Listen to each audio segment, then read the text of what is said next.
Okay, hello everyone, and welcome to Beyond the Abstracts, here for another conversation. And today I have Zainab Teraif. And Zainab, thank you for joining me today. Before we begin, I wonder if you could just set the stage a little bit and tell us about yourself. Yeah, hi, Tom. How are you? And hi, everybody. So I'm Zainab Teraif, and I am a practitioner transitioning into a researcher. So I would say that I view myself as an educational practitioner first and then a researcher. But I'm more so transitioning back to research. And I'm going to explain why I say I'm transitioning back to research. Because I was in a position where I was kind of like the researcher. I did most of the learning in the classroom. So I was a teaching assistant for most of my teaching career, my professional career, for perhaps 8 or 9 years of my journey. And only in 2021, I became a teacher myself. So yeah, similarly to a researcher, I did most of the learning. Like I said, there is a saying by Simon Sinek. He says that in sales training, they allow role playing for students, and there's someone who would play the customer, someone who would play the salesperson, and someone who's the observer, and they would take roles. So the person who does most of the learning in those roles is the observer. So I was the observer in the classroom. I was part of the classrooms. I was part of the background. Actually, I interacted with all the parties, with the learners and the teachers. I didn't work with one teacher, which I think that was amazing. I didn't have to work with one teacher. I had to work with multiple teachers. So I learned from different experiences and see how students take homework home and the teachers take paperwork, marking, whatever, they take that home. I didn't have to take home anything except for the experience. And that allowed room for reflection. I thought about my days as a teaching assistant. Okay, this class went well. This class should have been, done this way. And I feel like right now I am a good teacher. I don't want to say I'm a good teacher. The records say I'm a good teacher. I would say I'm a strong individual now because of my experience in teaching assistants. I am now a university instructor at Bahrain Polytechnic, and I've been an instructor since 2021. So yeah. Okay, that's interesting. I had a similar beginning to my teaching career. I was an assistant Oh yeah. teacher as well. Yeah, kind of so I had many similar experiences where I kind of worked with a wide range of different, more experienced teachers, and perhaps in the same way, I found that to be a very, very helpful experience, like in my personal development or my professional development, I should say. And Yeah. yeah, like here in Japan also we have this it's quite a common means of professional development called lesson study, where teachers will just go and switch classrooms and observe other teachers teaching their class and then comment on it. So it's kind of an extended lesson study in a way. Yeah. When you are doing that. So I think it's, as you mentioned, it can be quite a powerful tool. Yeah. So that's Yeah. a point of similarity. Yeah, and I quite like that era of my life, that journey of my life where I just had multiple experiences with multiple teachers. It wasn't just one teacher. Now it's just me, unfortunately. I feel naked in most of my classrooms because I don't have an assistant with me. And I was always used to that role, even though, I wasn't, let's say, I wasn't the best teaching assistant, really. Some days I was very important. Some days I was not very important. However, I do feel like that part of my life is what sparked the research interest that I have right now. So my research interest really lies in the reciprocal relationship between theory and practice. So how insights from research inform practice, and practical experiences enrich theoretical understanding. So that kind of relationship. And I look at trends in education. So trends in the classroom, for example, like the use of generative AI. Generative AI, ChatGPT is very new right now, at least in my context. So I'm looking at how we can introduce that, how we can integrate that into an English classroom. I also look at blended learning, flipped classroom. I know they've existed for many years before I started looking at them.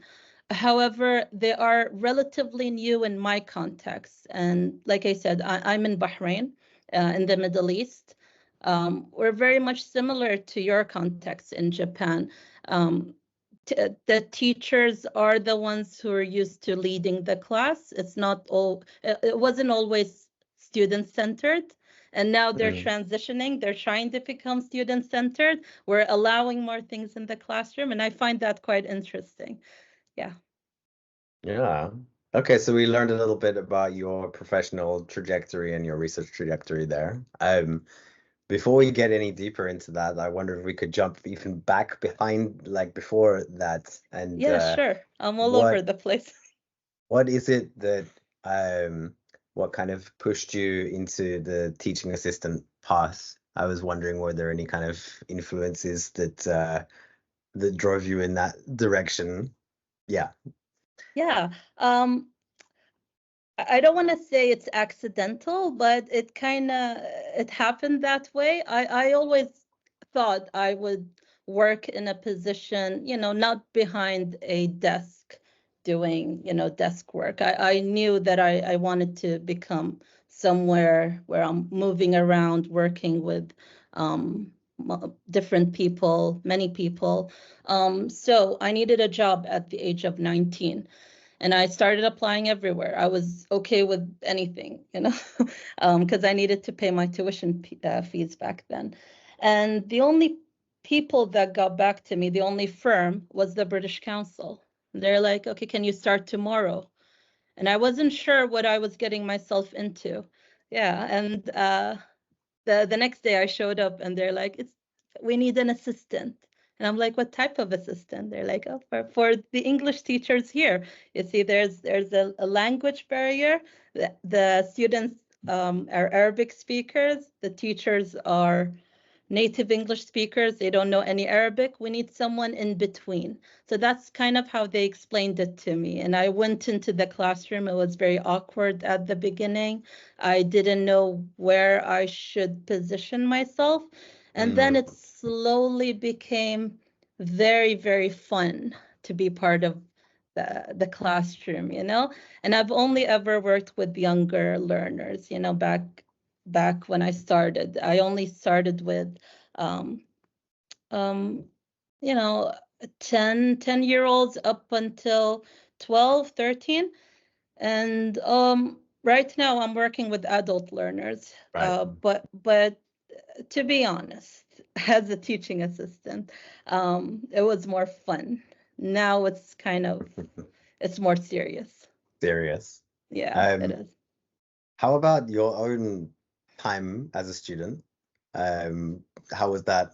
I was wondering, is there any kind of connection between your experiences as a learner yourself and then this path that you've gone on to, even if the first initial experience might be accidental, as you put it, but then like following on from that, are there any kind of ripples or parallels between your earlier experiences as a student yourself and then the career you've gone on to build? That's a very interesting question. So we have to go way back. So I wasn't a very good learner, to be honest. I was actually a very difficult learner. It's because my mom's Filipino. I spoke multiple languages. So the teachers found it difficult to communicate with me. Most of our classrooms in Bahrain, they were teacher-led, teacher-centered. The teacher would lecture us. We were expected to write everything. I'm sure, people of my age would talk about similar experiences. Yeah. And I'm very Asian. I know I'm Bahraini, but I'm very Asian in my ways of learning. So I'm used to writing everything that the teacher says, trying to catch up and grasp the information on a piece of paper there, taking notes all the time. So yeah, I would say I was a very quiet learner when I started off. But then when I went on to pursue my master's degree, I was overwhelmed. So I went to the University of Birmingham, and the teacher, I remember Miss Petrus, Dr. Petrus Chuf, she just stepped away and she allowed us to kind of interact with each other. And that was very unusual for me. And that's probably the first time I was introduced to, student-centered classrooms. We were kind of taking charge in our own learning. We wanted to look at this. We didn't want to focus on this area. And she would just, walk around and ask us, okay, where did you find yourself interested more in, blah, blah, blah, blah. It was very interesting. I remember being overwhelmed. I did feel lost, but learner autonomy is a skill. And I think I developed that a bit later in my life, in my master's. I was around 26 or 27 years old. But yeah, sorry, I'm bringing up my master's experience. And I think in my master's, I became a more sociable, very loud learner. I became an active learner. I was more of a passive learner, very quiet. And then I found my voice in my master's. That's really interesting. I think when we get to talking about your article, which is the reason for this conversation, we might see some of those same themes kind of mirrored there in the work that you've gone on to do, which is, it's kind of interesting, right? Yeah. So now you are working as a teacher and also beginning this kind of research journey as well. Is there one way that you see yourself primarily? Like, is there one hat you wear most of the time, or is it, are you switching between them equally? I try to switch between them equally. I wouldn't say that I wear one hat more than the other. I do see myself in between those two elements. So I am a teacher sometimes, I'm a researcher, and I do them at the same time. So I'm in between. In my practice, I do a lot of research, and in my research, I do a lot of practice. So it's not one way over the other. So for example, in the classroom, and I'm trying, like just recently, I tried to integrate this ChatGPT and Gemini by Google in the classroom. And I found myself observing more. So I'm back again at researching. I'm looking at students from that angle, and I'm allowing them to work. And then sometimes I teach more, and I do the researching outside the classroom. So yeah, in a way, I'm both things, but everything at once. I'm seeing some kind of, again, some kind of mirroring there of your, personal identity with the two different, professional and research thing, but also they're mirrored in the classroom, right? Approach to it as well. Like, that's interesting. So being kind of systematic about how you approach the classroom work, maybe thinking about it from a research angle as well. Probably, I think people can relate to that. I think one topic I'd like to talk about in this interview is a bit more your teaching context, actually, because perhaps it will be unfamiliar to to many people who might be watching this video. They may not know anything about it. So the Bahrain Polytechnic, where you work, can you paint a picture for us what it's like? Yeah, so Bahrain Polytechnic is a government-owned institution, it's a higher education institution. And I teach at the School of Foundation. I teach English to students. for academic purposes. We focus on Okay. reading, writing, the proficiency skills, the reading, writing, speaking, and listening skills. So we try to push their skills to qualify for a degree level entry at the same institution. So that's kind of what I do. Now, most of our learners, they come from different backgrounds, but the majority are Bahrainis. They're Arabic speakers. Um, some of them are young as 18, but we do have learners who are 40 or older than I am, with 30, 40. And that's where I kind of feel the need that I need to rely on research to kind of accommodate everybody in the classroom. Yeah. Okay. So what does a typical day for you look like? A typical day would be just me showing up to one of my lectures, greeting my students, and starting off my lessons. I do a lot of games. I try to gamify a lot of my lessons, because there's a problem with engagement. I think this is common in a lot of the classrooms around the world. We need to engage learners. I luckily don't have that issue as much, but even so, I try to gamify a lot of things in my classrooms to keep them engaged throughout the lesson, because after 40 minutes of the lesson, they do kind of doze off. So How yeah, long and are it's your classes, by the way?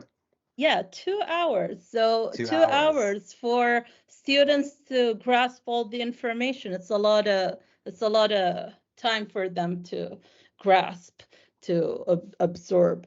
So I try to keep it fun, keep it engaging. I use a lot of storytelling in my lessons, because that's one of the things that keep them engaged. Okay, what happened next? So I keep them on their toes for the next part. We do a lot of, like I said, game-based learning and gamification. I recently, this is not by me, but my institution, they enforced this thing called blended learning. So they wanted us to combine asynchronous learning with synchronous learning. And this is where it got interesting, because it meant that I needed to share the learning or the teaching responsibility with learners. They had to go home and do some work on their own. And I wasn't sure whether I trusted them fully to do that on their own. So that was very interesting. So how things were arranged, we would teach them twice a week, so 2 lectures a week, and then one lecture would be asynchronous. They have to complete it before the end of the week, before the start of next week. Otherwise, we wouldn't mark them as present. We would mark them as absent. So it's like homework, but it's a forced homework, they had to do it. So and I remember that was very scary to me. I was petrified, because like I said, we had to share the responsibility now. Some of my learners were very young as 18. And I wasn't sure, as teenagers, are they autonomous enough? Are they self-directed? Do they know when to arrange time for themselves to do some learning at home? I remember being scared when we were forced to implement blended learning. And this is one of the reasons why I decided to formally reflect on my experience. And this is my first formal reflection. I always reflected on my own. I've never written anything. I've never taken notes and everything. But because of this blended learning experience, I had to take notes in my practice. Yeah. Okay. And that's how my article came about. And Okay. that's really how my article was written. Yeah, it's a reflective practice on my blended experience. Right. So that seems like a nice segue there. So we were going to talk about the article that you just published. Yeah. So the title is Time to Blend Learning, a reflective practice on blended learning in an English foundation program at Bahrain Polytechnic. Right. Yeah. So there's a few things there in the title. You kind of talked about blended learning a little bit, like at least in your particular context, like how it is. But just for anyone that's unfamiliar at all, is that the only way to do blended learning, or is that what exactly is blended learning? Like, Yeah. I don't think there is a right or wrong way to implement blended learning. So blended learning, in brief, it's at least in my context, it was combining between online learning, asynchronous learning, and synchronous learning, which is in-class learning, where students had to come to class. And it's different from flipped learning or flipped classrooms because it's not complementing each other. So students had to learn stuff in the blended learning that is entirely new, different, that is not discussed. It's not even discussed in the classroom. So they would learn that on their own at home, and they would come and learn new things with me. So that's kind of how blended learning worked for us, or how our institution wanted to force blended learning upon students. So that's how it happened for me. Sorry, the question was? oh, just to kind of give a brief overview of what blended learning is, so that Oh, yeah. anybody who's unfamiliar with it could kind of get a clear idea of what it is that we're talking about. Right. Yeah. So, and it sounds like you're working in a higher education context. So I guess Yes. that has some relevance to blended learning in some way. In that, is it a particularly appropriate context for that kind of learning? Do you Yeah, it think? is. I think so. I think so. I think it worked out beautifully. I wasn't expecting it. Like I said, I went to it thinking that, this is very scary, but I ended up thinking that the opposite of the experience, because I thought it was really, really necessary to introduce students to, autonomous, self-directed learning. That's a very necessary skill that they needed to acquire in their higher education section of their life, their journey. I did brush up on learner autonomy in my article, and I did refer to Knowles, who is the father of adult learning theory. So he talks about andragogy, and he says that adult learners, they're autonomous. They're naturally autonomous. They seek out learning. They typically seek out learning based on personal needs. They have needs to fulfill academically, professionally. They put themselves in these learning settings because they need that learning. It's not like children where they're kind of forced to go to school, but adults, they come on their own. So yeah, and So their there's interest. some kind of intrinsic motivation Yeah, there and to learn rather than some extrinsic factors. Or if there are exactly. extrinsic factors, they're at least self-chosen Yeah. ones, And like work that you do or something. yeah, yeah, yeah. And I think the older we get, the more we become autonomous. This is why I was kind of concerned for the younger, the 17-year-olds and the 18-year-olds in my Mm. classroom, because my 30-year-old students, they wouldn't have a problem with arranging time, but they need the degree really, and they have the skill already. They're autonomous. But the younger ones, the teenagers, I thought those were the ones that I needed to be more concerned with, but that wasn't the case. Even the teenagers, the 18-year-olds, the 19-year-olds, they were able to kind of catch up and do everything. So yeah. Okay. So you mentioned that there was a reflective element to this project, or a reflection. Yeah. And in the article you talk about Driscoll's model of reflection, which is a three-stage Yeah, reflection model. So the how easiest did one. in right, so in practice, how did that work? So the model is what, so what, now what? Right? So Yeah. when you were doing this blended learning, like how did you go about this process of reflection? Yeah, I decided to go with Driscoll's reflective model because it's the easiest one to implement, in my opinion. There are other models that are, that require more steps, but this is a three-step reflection. So it starts off with the what's the situation, what's the experience. So I talk here about what is blended learning, what is going on, how is everything arranged, how is blended learning enforced or implemented in my institution. So that's the what.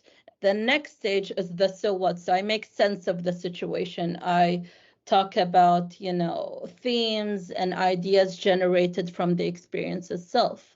And I kind of answer some questions. Okay, this worked because that. This worked because, for example, learners are autonomous at this age in higher education. They're self-directed. They are capable of learning outside the classroom. So, yeah, in a way, I needed to make sense of that situation. The second step, the last step, which is the what now? What do we do with this information? This is where I give out recommendations and suggestions for other practitioners in other contexts if they were to consider blended learning. And I talk about how they need to establish a good blend. So they need to learn more about the learners before forcing the learners to do what we want.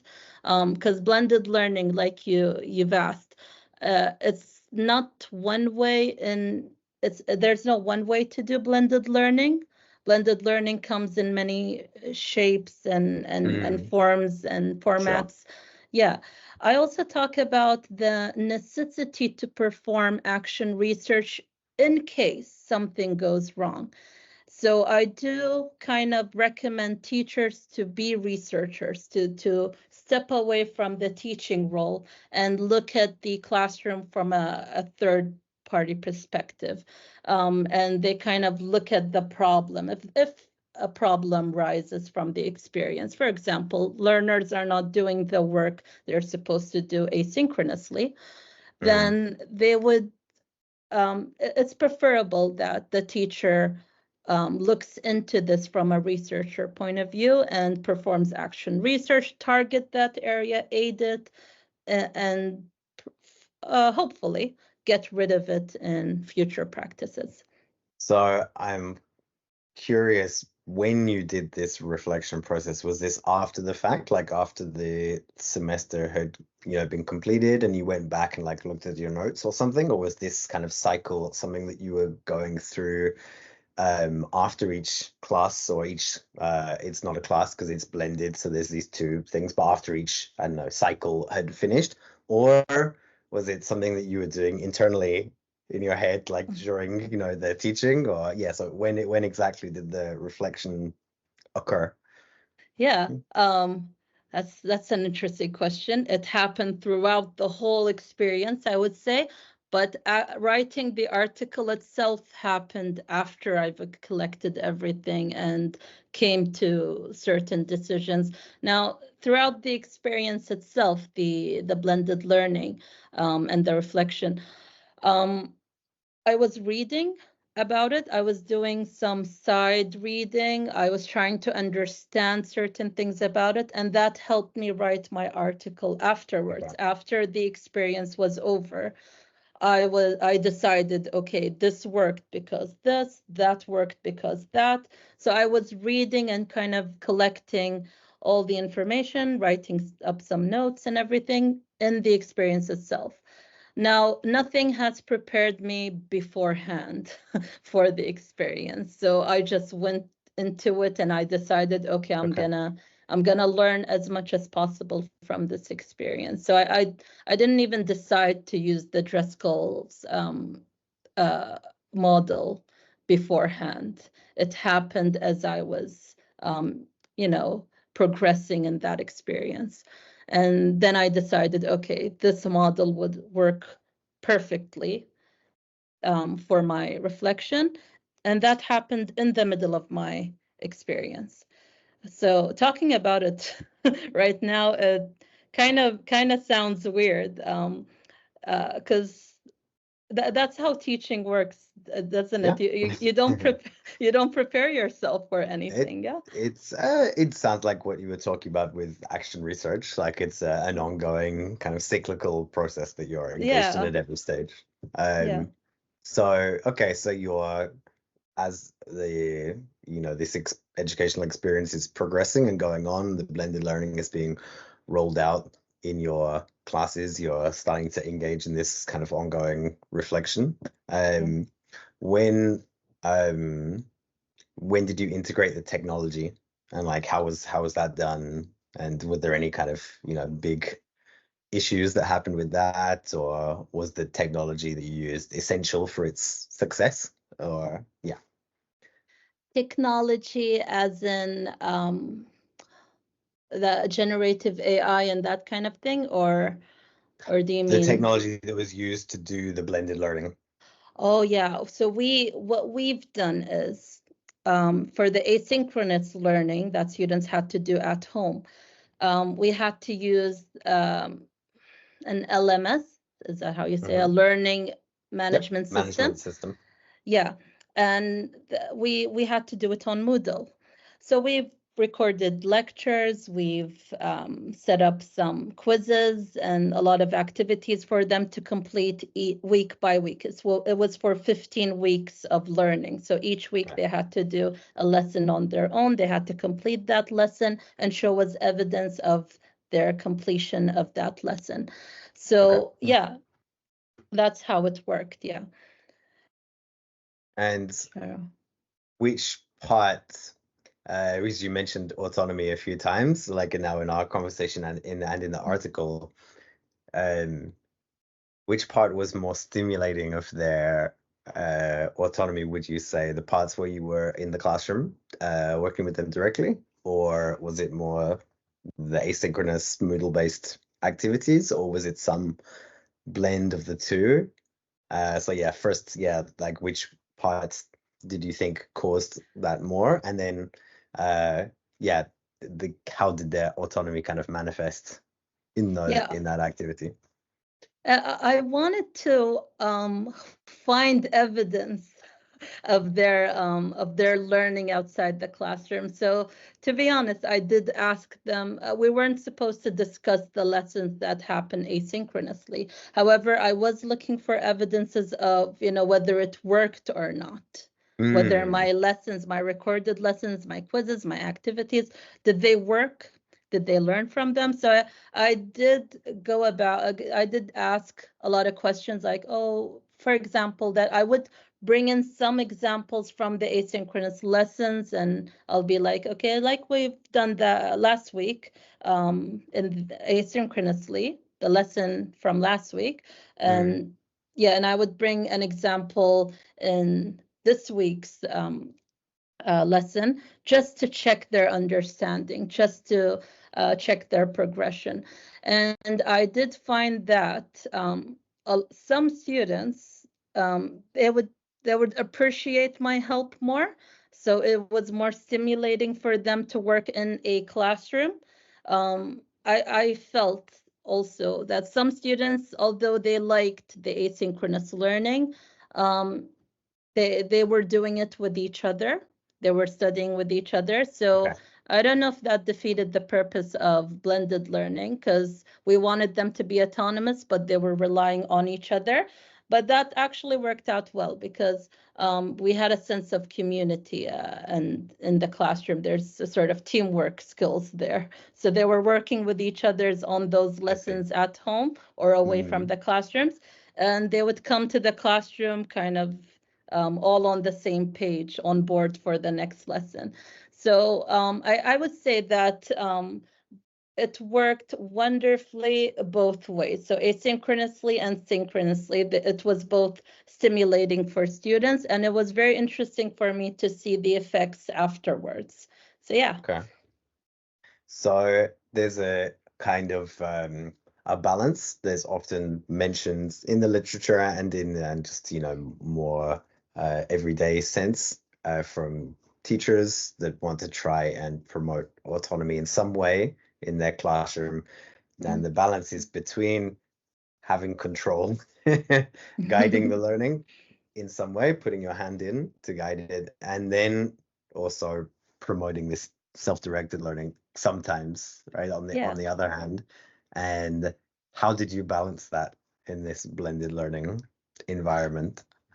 I did talk about this in the last section of my article. I said that teachers should establish a good blend between between these two things, between the asynchronous learning and the synchronous learning. And the one way they can do this is to kind of see what students are capable of learning away from home. So, for example, in the flipped classrooms, we would give students the easy tasks to do at home and the more difficult tasks to do with us in the classroom. And yeah, and it really depends on the students' ability, or not ability, but their progress, their yeah, I would say ability to do things on their own, the difficulty level as well. So yeah, I tried to keep the difficult things for them to do in class with When me, you're because there to when I'm there. facilitate them. Exactly, because I know questions will come. I know students will need my support there. Students will ask questions. Miss, I don't understand this. Miss, I don't understand that. I kind of predict that that's going to be the main issue. And I can think of one example. In one of the weeks in the asynchronous sessions, one lesson was very difficult, and I was overwhelmed with emails because of that lesson. And I realized, okay, that's not gonna work. Okay, lessons like that requires a teacher. I can't even remember what that lesson was about, but I think it was intonation, and students had to record themselves. I put a small recorder for them, and they had to read certain phrases and see if their intonation is going up and it's going down. And most of the emails I got was like, Miss, I feel like I'm reading everything the same. So, so yeah, and I felt like, okay, we needed to practice this more in class. And that's when I say establish a good blend.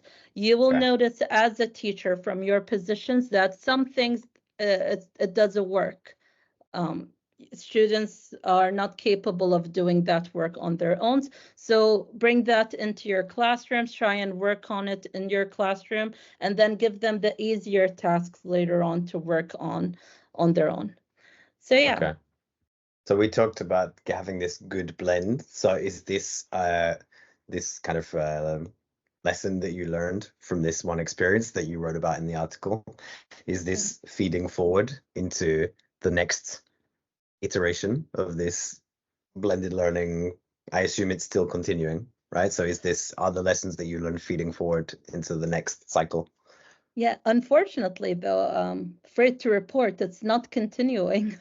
Bahrain Polytechnic, yeah, they stopped it, but I'm still continuing it. So I'm still giving students, yeah, because I thought it's really effective and I can see the impact, and I really want my learners to become autonomous, to take charge in their own learning.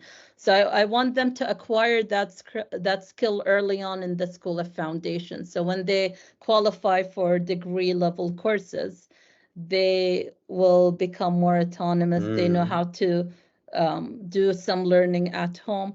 So although it's stopped by the institution, I think it's not just me. A lot of the other teachers as well in my institutions, they're still practicing blended learning on their own. We're not, yeah, and we're not marking students as present or absent, but we can see their progress on Moodle. We can see them doing the work on Moodle. We do say to the department that we're assigning them homework, but it's asynchronous learning again. It's blended learning. Yeah. Okay. Well, that's quite a strong decision that, you know, from this project, if you call it that was kind of brought in by the institution, and then now you're choosing to continue with it, and you and other teachers. So that's quite a good endorsement that you found something positive in there. Yeah. So that's, you know, quite encouraging, I guess, for anyone listening that's thinking about doing this themselves. So perhaps you could give some advice to anybody that's in that position, like they want to try blended learning, maybe they don't have institutional support. Yeah, like what's the thing that they can do to make their life easier, and, you know, they want to, you know, that will result in their students becoming autonomous, right? More in the end. So yeah, what's your advice? Yeah, if you're a practitioner, I would say share that learning responsibility with your learners. Don't feel responsible for their learning all the time. Don't try and test them all the time. It's very important that learners also learn on their own, and we allow them room to explore their interests. And I would say just kind of similarly to what my teachers have done in Birmingham. They stepped away from the learning, they stepped away from the classroom, and they allowed us to interact with each other. And I feel that that's very important if you would like to try out new things in the classroom. You need to see if it works or not. So for example, blended learning. I would not have known if it would have worked properly if I did not step away and allowed students to work with the blended experience. So in order for that learning to happen, I had to kind of allow it to happen and give students that responsibility to do the work. I know it's quite scary. Like I said, I've always worked with children before working with adults, and working with children, I always felt responsible. I felt like I needed to lead them. I needed to lead their learning. I needed to guide them here and there. With adults, it's quite different. And this is why I'm saying, if you're a practitioner, it's very important that you step away and allow things to work out on their own. You need to put trust in your learners as well. I must admit, I wasn't trusting my learners at the start of the experience. And I think I've already mentioned that I had a trust issue with my students, but I think I've overcome that and I've established that trust when I saw them progressing away from my classroom. And I would also recommend you to be vigilant, try and observe, because the observer does most of the learning, like I said. And please refer to research if necessary. Research is very important. There's a lot of things out there that can complement your practice. So yeah. Okay, no, that's great. And definitely, I think we can see some of those parallels there between your kind of early learning experiences and then your confidence to do this kind of, you know, project yourself and then to write about it. So yeah, that's super interesting. I'm mindful of your time. I don't want to like take up too much of your time with this conversation, but just to kind of wrap up, what's next for you? Like, what's the next direction of your research going to be? I'm still looking at Andragogy, which is the theory of adult learning. I'm looking at adult learners. However, I do have interests in learner autonomy. I would say not as strong as it should be, because learner autonomy really does classify under adult learners and all of that. Adult learners are autonomous, they're self-directed. So I would say the next step for me is to look at classrooms from other contexts that are practicing similar things to what I'm practicing. I'm looking at trends that teachers are practicing. For example, introducing certain things in the classroom that is new, relatively new, like generative AI. So I think I'm interested in that more now. However, I'm also interested in teacher reflection and how we can improve our practice through research and similar stuff like that. So yeah, that's anyway, I think that's a good place for us to kind of wrap up there. So we heard a little bit about your future direction of where your research is going to go, and I think it's going to be really interesting to see how that turns out.